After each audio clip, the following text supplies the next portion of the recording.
Well, hello and welcome again to our reading of the Iliad, Book 1, and we were in the middle of this speech of Achilles to his mother Thetis, and we were up to about line 393. Alasu, but you, referring to Thetis, dunasai ge, if in fact, don't forget the particles here, you have the power, you are able. Periskeo is an imperative.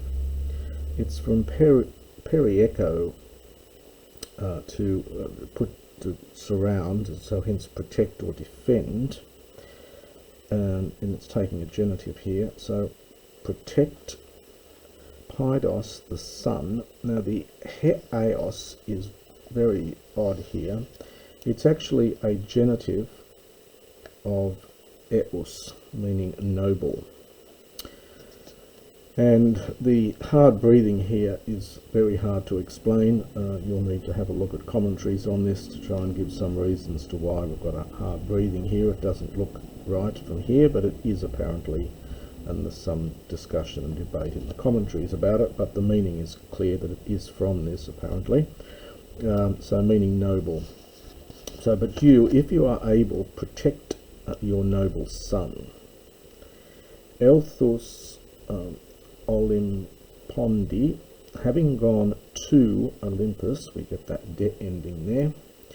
Lysae, slightly contracted, normally with a double sigma. So beseech dear Zeus. So a poti de tit, if ever indeed, tit in any way, and then we get an A and an A here. Either onesas, this is from oninemi, which of course means to benefit. Here Kirk says, in fact here the meaning is probably more delight. So the verb is oninemi.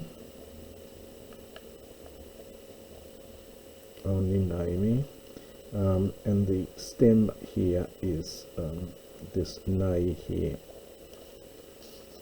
or it's on a, and so if you have done benefit to the heart of Zeus, or perhaps if you have delighted the heart of Zeus. Epe is dative from epos. It's not epe, the accent would be on the iota, on the diphthong here. This is dative from epos. So either by word or deed you have benefited the heart of Zeus. So you have delighted the heart of Zeus, or perhaps help the heart of Zeus. For Polaki, oftentimes ekusa, aorist without augment, I heard,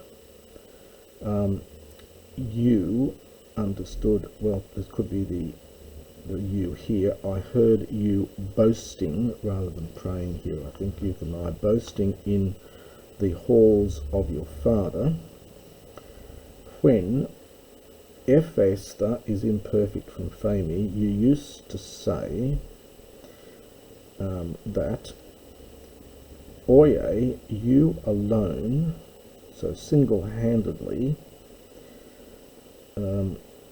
among the immortals, you had warded off, you had defended, you had warded off shameful ruin for the son of Kronos of the black cloud. So that's a little bit tricky there. So just to do it again then, oftentimes I heard you praying, boasting in the house, plural for singular, of your father, hot te, when you used to say that single-handedly, the oye, you had warded off shameful ruin among single-handedly among the immortals, you had warded off shameful ruin for the son of Kronos of the black cloud. Whenever, so hopoti, so when the other Olympians, Aethelon, they wanted Sundasai to bind him. And then who are these other Olympians? They're Hera, of course, and Poseidon and Pallas Athena. But you, having come, having come, O goddess, you Hupalus-sao, you released him, Desmone, from his bonds. Now, we don't actually have any, this story is not told elsewhere in this way, of Zeus being tied up. We have other gods being tied up, but never Zeus, and we never have this story of Thetis coming and rescuing him anywhere else. It's not in Hesiod. So it's some lost piece of folklore here. Ocker, quickly or swiftly or perhaps suddenly, Kalesasa, having called to wide Olympus, the Hecaton Chiron. This is a creature with 100 hands, and we read about this, in fact, in Hesiod's Theogony. In fact, consists of 3 different monsters together.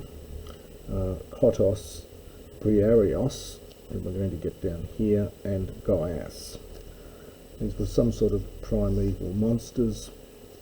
So, having invited the 100-handed thing, one, into broad Olympus, whom the gods call Briareon, which simply means the strong one. But Pantes, but Andres, but also all men understand, call him Aigeon. Now, again, it's not clear, this human name Aigeon is somewhat obscure. It may be connected with the Aegean Sea, but you'll need to consult commentaries on this bit, it's quite complicated. It's some sort of monster. For he, and the story of this, or the reference to these monsters, is in Theogony 617 following, if you wanted to look them up. For he is greater in respect of strength than his father. Again, a bit of comparison there. We're not told even who his father was or why he's mightier. But he sat beside the son of Kronos. Now, this is a verb. It's nothing to do with earth. This is the verb gaio, to rejoice or exult. It only appears in the present, possibly related to ganumai. So this simply means rejoicing in his kudos, his authority, his glory.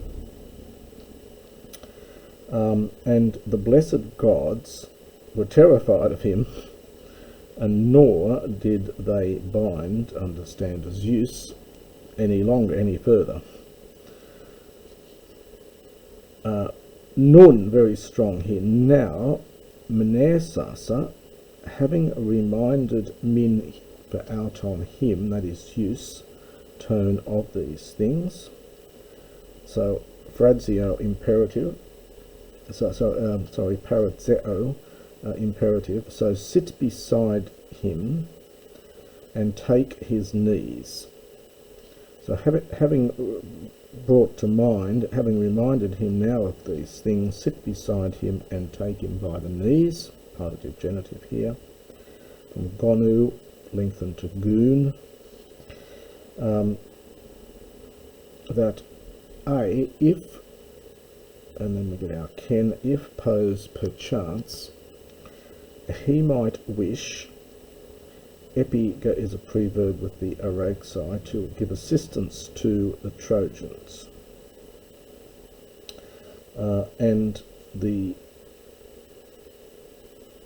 for the Achaeans, the elsi is from alo is the verb, which is to pen in. This is the aorist infinitive, elsi. So to pen them in, to pen in the Achaeans about their sterns of their ships and around the sea, them being killed, in order that, this is sarcastic in here, in order that they might all derive benefit from, this is from ep auriskomai, to enjoy, to take pleasure from their king. It's very sarcastic, of course. So in order that they might all derive benefit from their king, and that the son of Atreus, Agamemnon, ruling broadly, might know his artang, his folly. Hotte for haughty, which you often get in Homer, so it's really just haughty. Because he honoured Uden in no respect the best of the Achaeans. So because he did not honour at all the best of the Achaeans, i.e. himself. And we'll finish at that point.